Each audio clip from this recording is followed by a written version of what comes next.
Hi everybody, and welcome to Philanthropy Impact's Walk in My Shoes series for the professional advisors. It's really nice to see you this Monday afternoon, and thank you for taking the time to join us. Philanthropy Impact, as you know, is a membership not-for-profit with the mission to increase the flow of capital for good right across the spectrum of private wealth generation. As a membership-driven organisation, our main focus is to work with the professional advisory space to offer networking and educational opportunities with the aim to support them to empower their private clients and their families to match their purpose-driven wealth strategies with their values. We do this with events and webinars like this and continued professional development in this quite niche area. As a network, we encourage the participation of all of those in the space to join us to collaborate, learn and share, and that includes today, so please do use the chat to come in with your observations, your thoughts and any questions you have for the panel. Today's session is a huge topic for investment firms right now, but it's also worth all disciplines of professional advisory and others in the sector to understand what this regulation means and how it affects client, customer, donor experiences. Chairing today's session is our CEO, John Pepin, and joining John, we welcome our board member, Keith MacDonald, from EY, James Lawson, who's the co-founder of Tribe Impact Capital, and Kate Elliot, the head of ethical, sustainable and impact research at Rathbone, Greenbank Investments. We're also hoping that George Kin of MASECO will be able to join us, but it depends on his signal, which is the joys of the unpredictable nature of digital. I will now hand over to you, John, to make a start. Thanks, everybody. Kate, I'm glad I didn't have to say your title. Okay, hi everyone.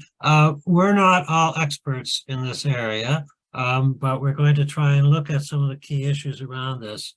What I find interesting is the Consumer Duty is a regulatory push for conversations with clients about their values, their attitudes, their ambitions, etc., and then helping them to set priorities to achieve those.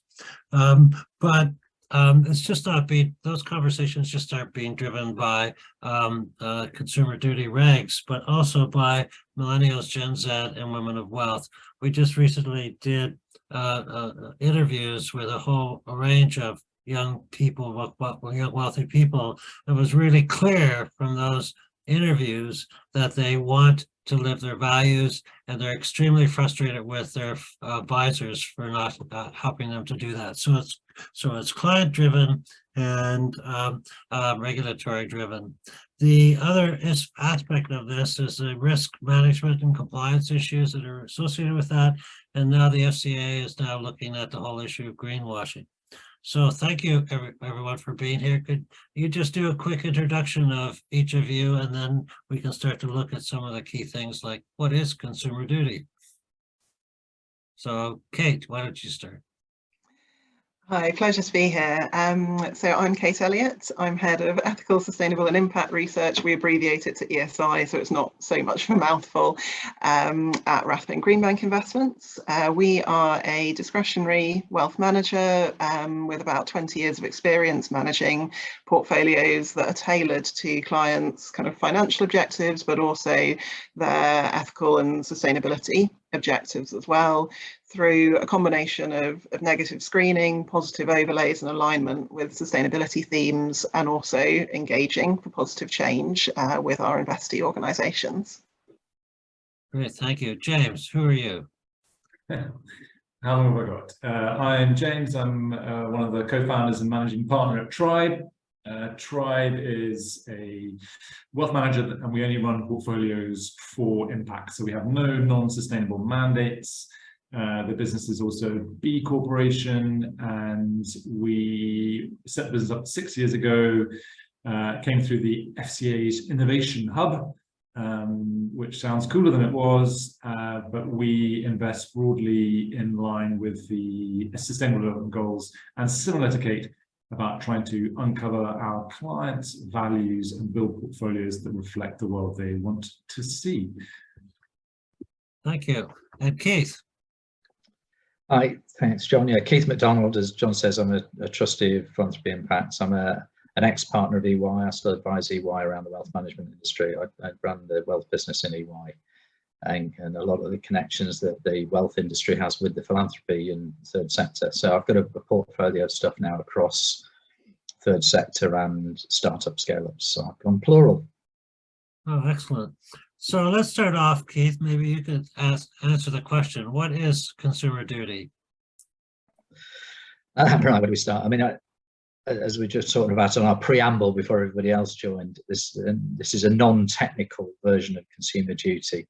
So personal view is, I mean, I think if you look at all of the acronyms we've had to deal with over the last 10 plus years, I suppose really kicking off in earnest with RDR, but looking through MiFID, through even GDPR aspects of that, but treating customers fairly, so many acronyms, they've all contributed to looking after the ultimate customer in this sort of environment, but the dots haven't really been joined. And I suppose the aspiration from my perspective of what the FCA has been trying to do with consumer duty is join those dots. So particularly to look at front to back, so not just seeing the aspects of this as being a client relationship duty, it's also a manufacturer and institutional duty. So basically looking all the way through front to back and back to front at the participants in those supply chains and making sure that what's pushed out is appropriate and what's pulled in is appropriate, as bluntly as that. So do you think it's going to address the whole issue that the Financial Services Compensation Scheme CEO stated that approximately 78% of its claims have an element of poor financial advice, where bad advice contributes to a significant amount of damage caused by the industry? Do you think it'll start to address that? I think that's the purpose of it. I think there's a lot of firms looking at, the October deadline was interesting to see the range of, I'm not saying treating this seriously, but the range of amounts of work that was done to prepare for this and to plan for this. As I said, some firms are seeing this as a huge exercise, others are seeing it as a layering on top of what they're already doing. I think so, yes. I think in this sort of complex international political and regulatory environments of different definitions, different elements of this being risk management versus ESG, but SDG, et cetera, trying to get some sort of consistency of approach and protection from the customer. Yeah, I do think that's A, the purpose of it, and B, if it's dealt with seriously, should contribute towards that. I suppose what I think it won't do, though, is it's not a sort of safety net for everybody if they invest in something that is inappropriate, that they get protection if they didn't read the small print. It can't do everything for everybody. And I think it's one of the really interesting interplays with the SDR regulation that we've seen, where there's such a focus now on avoiding jargon and ensuring that kind of however you're explaining things to clients, and to kind of call back to Keith, that there isn't the small print, the kind of pertinent points of a product are easily interpreted and are front and center. And that's very much one of the themes running through the proposed SDR regulation is kind of, if you have products which are going to be kind of achieving one of the sustainability labels, that you've got clear and comprehensible information to clients and retail investors explaining how and why that is. So it's not about setting a kind of arcane set of definitions around things. It's just about very clearly stating, this is what we do, this is how we achieve it, and this is what you as an investor can hold us to account against and kind of measure whether we're delivering what you thought we were. So James, is this going to lead to firms having more discussions with their clients about their values, their motivations and ambitions, and helping them to do good with money? Or are we just going to get into a swamp of jargon issues and a whole bunch of other stuff? Both. But let's imagine we take the optimistic view, right? Which, because I think, as Keith and Kate have said, a lot of this is around like putting consumers at the heart of a business. I don't know any financial services firm that doesn't at least say they put their consumer at the heart of their business. And you've then got the challenge of how do you prove that? Now, one way of proving it is to create as many management reports and hard to understand KPIs within the business to be able to say to the regulator, yeah, we think we're doing this.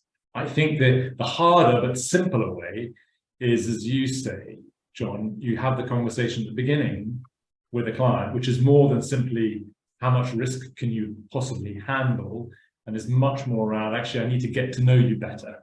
And getting to know you isn't simply, do you play tennis on Tuesdays, but it's fundamentally what are the values that make you you. And that, I say, is harder, because to institutionalize that is tough. But once you have, if your business model is based around a really deep understanding of the client base, then I think this consumer duty is less scary than if you have a business model where it's much more transactional or you're much less involved. So that, I think as Kate mentioned, that whole suitability is going to become another key area that I imagine the regulators are going to want to look at, and you know, people are going to need training on, and we're all going to need to get better at. So Yeah, and I don't think it's a switch that's being flicked either. I mean, as we have with ESG and all related topics, part of the education, both from the client-facing people, but also the clients themselves, is what's feasible at the moment, given where data, you know, what data is available, what can be measured, what can't be measured. So in the same way that you've got, you know, you look at risk appetite, then James, as you say, if you've got to try to judge people's values and their aspirations around what they invest in, that's very hard stuff to have data to support a very objective decision on. So this is a long-term progression. I think it's not an immediate fix. okay, building on what has been said here, we've heard that a lot of firms are struggling with this whole concept and getting in place, because the plan has to be in place now and implementation takes place partway through next year. In terms of your firm and stuff, how are you addressing that whole approach, and what are you hearing from colleagues in other firms? I mean, I think kind of similar to most peers, we're conducting fairly detailed reviews of it, looking across our own business units, looking at kind of where we feel we are already up to speed and where there may be elements that we need to just. Oftentimes it's about kind of improving documentation of processes, demonstrating kind of training has been in place rather than any kind of fundamental change to business practices. But I think the key thing really, and one of the aims of it, is about creating a more level playing field, and that kind of commonality in approach and commonality in duty, as Keith said, across all the different actors within the financial value chain, so that at every point from kind of product origination through to the kind of purchase or recommendation of that product for an individual, that the client's best interests are at the heart of that decision-making process. Common playing field, does that mean that it'll promote more competition of a higher standard within the whole sector? Okay.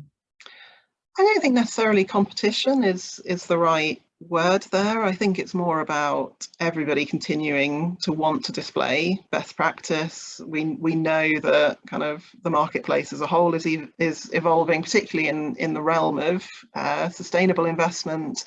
Client expectations are becoming increasingly more sophisticated, and I think it's therefore right that kind of firms should continue to innovate and push ourselves to think kind of what we can really be doing better in different areas, and really ensure that those client interests and consumer kind of interests are at the heart of everything that we do. Keith, are you seeing this in the area that you work in, where standards are going to increase, et cetera, through this whole process? Again, I think that's the direction it's going in. And the ability for firms to do that, given their technologies and their data, is in lots of situations pretty limited. But yes, I think that's the direction it's going. I think in terms of what this looks like, because it's interpretation of what's written, and there is a lot written, but there's not everything written. It is still interpretation. This does remind me a little of the early days of MiFID, where a lot of the initial bits of work were more about trying to understand what it meant than about actually practically planning what you were going to do about it. So I think there is a little bit of that in the middle of this as well. So I can see this chopping and changing through the next few months. and there'll probably be the usual mad scurrying around towards the end of the timescale to get stuff done and sorted. I think the other constraint though is, I think what I've seen less of this time than with other regulations is some of the vendors looking at the implications. I think a lot of the wealth managers and other players in this space have been doing their plans for this. I've seen less of vendors looking at how they can change their technology to help support it. I think there's some niche players and some players, but some of the larger ones less so. James, how does this fit into the life cycle of a client, and what are the implications for not just your firm in case, but for other firms as well within the life cycle of a client? Well, if it works, it should lead to better outcomes, right? Because that's fundamentally why the regulator has pulled this together. They want better client outcomes. Doesn't necessarily mean better investment returns. It means less bad advice that's coming through. So in terms of the client life cycle, maybe we get to a point where, as an industry, there has been this advice gap.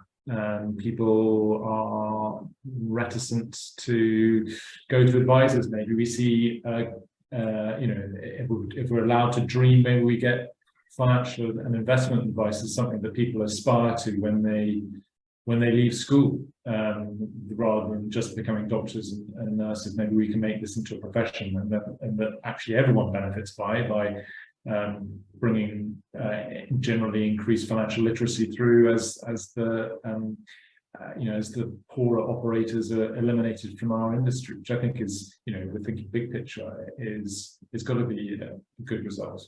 But as I say, I think this is broadly, unlike MiFID, where I'm still not entirely sure what the acronym stands for. I think Consumer Duty is something that is really, it's something we're obviously 100% behind, and makes sense. Like whenever, for our business, for other businesses as well, whenever a bit of regulation comes through, as a board, we never go to the team and say the regulator's making us do this, because broadly, the regulator is just ensuring you're running a well-run business. So in this case, the regulator wants to make sure we've got a well-run business, which means, can we prove we've got clients at the heart of our business? And we have. So, anyone who isn't supportive of the Consumer Duty, as I say, I think you probably need to change your business model.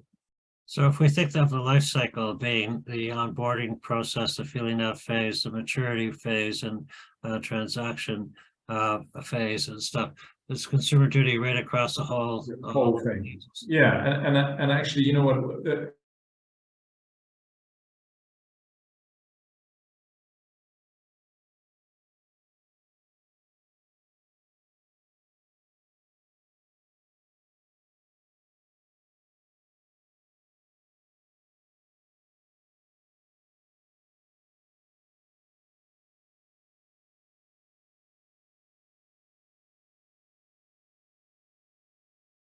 Done in one dimension, i.e. it's gone up or down. I think Consumer Duty is going to really help that in your life cycle analogy, John, that latter bit where we're saying, actually, what, when we sat down 1, 2, 3, 10 years ago and you said this is the kind of goals you wanted from this advice, the way I've delivered those goals isn't because the portfolio has gone up or down by X, but it's because of the following other things. For those that missed the 30 seconds, it was brilliant what they all said. I'm sorry you missed that. That was only Zofia. Okay. Kate, I mentioned at the beginning about how the whole issue of suitability, which, as right now you talk to your clients about their finances and their ability to handle risk and stuff, and simplifying a more complex process. Is going beyond that to talking about values, motivations, ambitions and stuff. Are you seeing a change in the culture behavior of the professional advisory marketplace? And certainly millennials and Gen Z are, according to the studies we've done. Well, you'll always have had specialists in this area. I mean, Greenbank are one, Tribe another. There'll be specialist advisory groups who have been talking to clients about values and teasing out kind of intelligent and decision-worthy information from them based on those values for a number of years. But I think what this will do is broaden out the requirement, and it will necessitate a degree of kind of reskilling. So kind of advisors that perhaps have only ever focused on talking to clients about the financial aspects of what they want to do with their money and how they want that managed, suddenly will have to have conversations about kind of, is sustainability something that's important to them? If so, what aspects? How do you want to see that reflected within your portfolio? And then ensuring that conversation is done in such a way that it's not putting undue restrictions on what they're able to invest in. So looking at that interplay between financial and sustainability goals, there is within that kind of Venn diagram a huge amount of overlap where you're not seeing any significant financial detriment through adopting a sustainability lens. But for certain aspects of that, impact first investing, for example, you may see that trade-off between financial and impact returns. So it's about understanding truly kind of where a client sits on that kind of spectrum of investment, what aspects are most important to them, because sustainability is such a complex kind of interwoven web of social and environmental aspects. So understanding what are the red line issues for individual clients, how do they want to see that reflected in their portfolios, what are areas that are more nice to haves, and then kind of having that within a matrix. And to go back to James's point, it's not one dimensional, we're probably getting into some kind of complex 5-dimensional web of preferences here, but holding all of those things kind of in their mind or on a spreadsheet or in a system, and then determining this is the best interplay of those factors that will deliver the best outcomes for this individual, and therefore this is the opportunity set of kind of products or services that are a best fit for them. So you mentioned MiFID II sustainability. Is this sort of a backdoor for MiFID II sustainability to come into this country? Anyone want to address that? I wouldn't say it's a back door. I do think they've got to be done consistently. And if, you know, we don't have a global regulator who does all of these things in a beautifully designed way, and so it all layers down into a local market. So to some degree, both the local regulators and the participants have to make these things connect properly. Okay. The stages include a plan. I assume you all have your plan in place, James, Kate? I didn't know what the answer to that was, so I was hoping I wouldn't get you in trouble. But the stages include a gap analysis, a harms assessment, developing an implementation plan around resources, and project oversight. And that's not happening overnight. Are you finding that an easy process? And in terms of training, the kinds of training that we're doing around this whole area about teaching people how to talk to their clients about their values, etc., is really an important element of this. So can you just tell me how you're doing with this whole process? Yeah, certainly from our perspective, on the basis we've taken the view that this affects everything that we do, and therefore nothing that we do is out of scope for consumer duty for our business. For us, I think probably an interesting one was board responsibility, and where does it sit at the board, and pointing around at 6 very busy people on the exec board here, going who's going to be the consumer champion, and that's been an interesting process because we didn't want it to be the people in charge of the client relationships, and neither necessarily want it to be the compliance function. So that's been quite interesting for us, and so yeah, that for us has been kind of the kind of, I guess, additional bit of work over and above what we think are already processes that we have. To your point about training, John, I completely agree. I think that there is a confidence that people need to have to be able to ask these kinds of questions, and when they're talking about suitability and values. And I don't know why those relationships wouldn't be strengthened by asking better questions, not from a regulatory point of view, but from a kind of human interaction point of view. Okay, we've got questions, you build better relationships. Thank you. We've got only a couple of minutes left. There's so many other questions I have. Greenwashing, how does that fit in? I understand FCA is starting to look at that as well. Who would like to take care of that in 30 seconds? So I think it's interesting because that's more from the institutional side that's being, and that actually fits with what Consumer Duty is supposed to be for, which is front to back. So yeah, I think that is definitely interlinked. It needs to be looked at not just from a client relationship perspective, but from a manufacturing perspective. Great. It comes back to that point on outcomes of kind of if you're thinking about what are the outcomes of a particular product and service, and if that is being marketed in such a way that kind of green outcomes are being claimed, but you can't evidence that or back that up, which would be kind of the different definition of greenwashing. A lot of that will kind of feed into this of having to be much more transparent and much more intentional about linking those consumer outcomes back to the products that are being delivered. I like the fact you use the term outcomes and not impact, which is sort of a difficult area. Sophia hasn't come on. I guess she's not connected, so we can keep going for hours now. No, I know. You'll get into trouble with that, John. You know. I know. Well, I am here, but I am having internet issues. So take advantage. Take full advantage. No, the only other questions I wanted to ask, but I don't think we've had time now, is about technology and where you see the future of this whole thing going, because Nedbank in Africa has now bought a space on Metaverse. Interesting approach. James, you guys use tools from Oxford Risk. At least you did. I don't know if you still do. So technology is a really interesting area for us to explore, but we only have 2 minutes left. Who would like? Yeah, we don't use Oxford Risk, but we work with Greg Davies, who set up Oxford Risk. I do think technology is a major component of this. I still don't think the metaverse has got anything to do with it. Well, that's because I don't think metaverse has got anything to do with life. But I am happy to be the Luddite on this panel, John, and take that. Well, it's an alternative life. You just got to get used to it.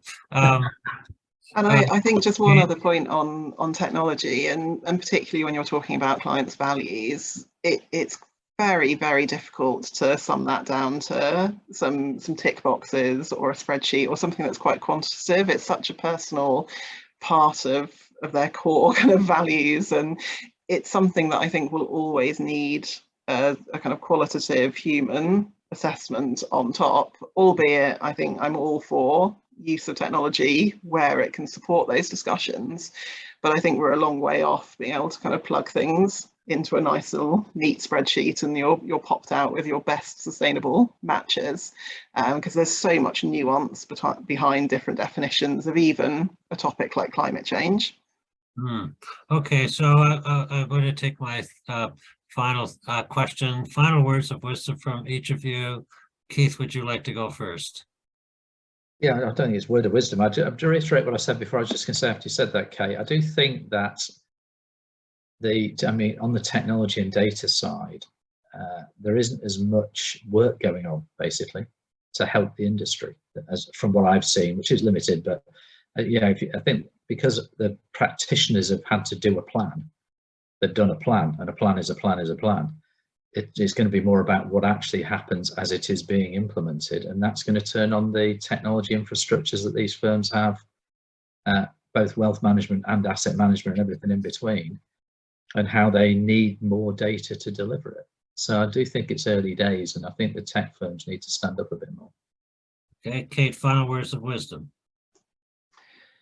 Yeah, thinking now about what education and what kind of culture change you might need to make sure that those sustainability discussions are embedded across all aspects of the business. For some it will be second nature, for others it will be a little bit of a change in the types of conversation that they're used to having, and having training that kind of is specific to the challenges that different business types will face on this, I think will be key to making sure that this regulation has the intended effect. Great. James, if it was quantum computers that we had today, you would be at 2 places simultaneously. Wouldn't that be neat? Where would you be in the second place other than this one? I'll be sitting next to you, John.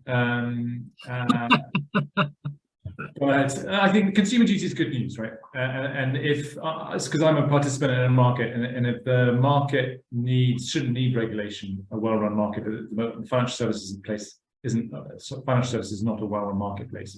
The consumer duty, I think, is good news for us as a practitioner, and I think ultimately it's going to be good news for clients, which ultimately is why everybody on this panel is here today. Well, that's terrific. Well, thank you very much. That was brilliant. Sophia, over to you. Yeah, we did have a comment in from a lady called Alyssa about, I'm trying to find it because I lost it as I dropped off. But Yeah, that was, I think about, that was in response to my comment about onboarding, and I completely agree about it does need to start properly with onboarding and explanation and clarity. I think the point I was making was more that onboarding is that ripple on the bucket. It's a lot of this is about existing client relationships and how you deal with those. Great, thanks for that. Right, thank you everybody. I got most of that and it was really interesting. I think this topic is from every conversation I'm having is still very confusing for a lot of people, and there are very, very different schools of thought on it. But I think for us the main point is it's understanding what it is your client's trying to achieve and delivering on that, and that's what we can help with always. Thank you very much for your time. Just to let you know that we have some events coming up that are face-to-face. They're all in London for this year, but we will hope to expand into various different places. But the save the dates, I had it just in front of me 2 seconds ago. It's the one coming up on the 7th of December, then on the 18th of January, and one on the 9th of Feb. So please do put those into your diary and we'll let you know the details as soon as possible. You're Thanks, everybody. 5 p.m. start. Yeah, 5 p.m. UK time. All right, brilliant. Thanks, everybody.